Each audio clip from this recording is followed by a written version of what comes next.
Jakarta tengah malam. Lampu jalan mulai meredup, suara klakson berubah menjadi dengkuran mesin truk dan motor yang melintas cepat. Tapi malam itu, satu kendaraan tidak sedang membawa penumpang yang hidup. Arman baru sepekan bekerja sebagai sopir ambulans di Rumah Sakit Umum Mandala. Sebelumnya ia adalah pengemudi ojek online. Ia ambil pekerjaan ini karena katanya gajinya lebih tetap dan kerjanya cuma ngantar-ngantar. Malam itu, ia ditugaskan mengantar jenazah wanita tanpa identitas, korban kecelakaan tabrak lari yang tubuhnya nyaris tidak utuh, menuju rumah duka di daerah Cibening, 3 jam dari pusat kota. Gak usah takut, kata petugas RS. Udah biasa kok. Cuma bawa jenazah, bukan arwah. Arman menyalakan mesin ambulans. Jenazah sudah dibaringkan di tandu belakang, tertutup kafan. Ia duduk di depan, menyetel radio pelan dan mulai menempuh jalan gelap. Ia memasuki jalan lama, yang jarang dilewati sejak ada tol baru. Pohon-pohon bambu rapat berdiri di kiri kanan. Tidak ada sinyal. Tidak ada rumah. Udara jadi berat. Mesin ambulans terasa lebih berat. Lampu mobil meredup sebentar, lalu menyala merah. Sirene menyala sendiri. Suara keras, lalu menghilang tiba-tiba.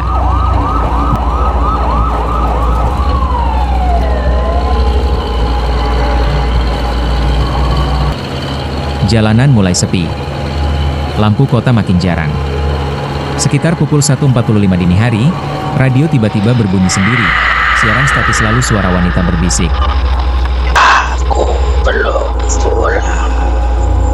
Aku belum pulang. Arman mengerutkan kening. Ia matikan radio. Alah, paling sinyalnya nyangkut.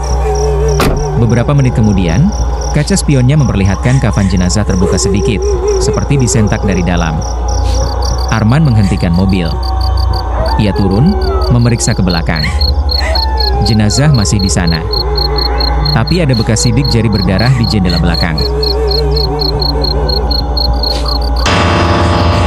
Lampu kabin belakang menyala otomatis, redup, berpendar kekuningan.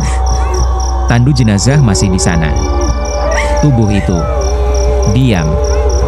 Tapi selimut kafan memang sedikit tersingkap, seolah ada tangan yang menyibak dari dalam. Arman menahan napas. Ia mendekat pelan, menatap wajah jenazah yang tertutup kain tipis. Ia ragu. Apakah harus membenarkan posisi kafan itu atau membiarkannya saja? Tapi insting profesional mendorongnya.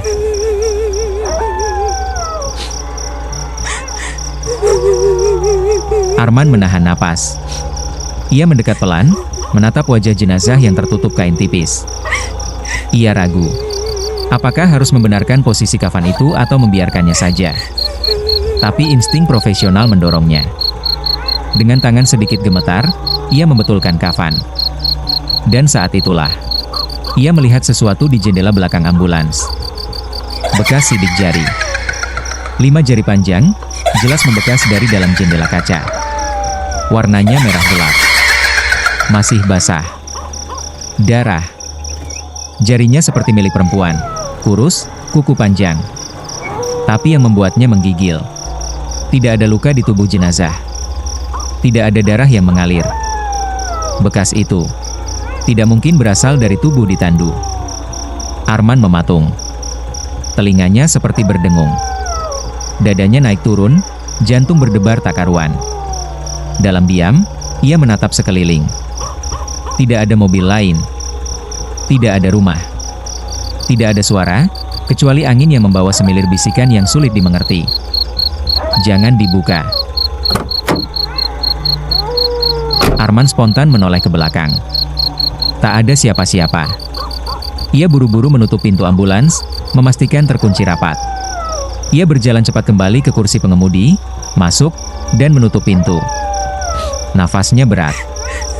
Ia mencoba menenangkan diri. Tenang, men.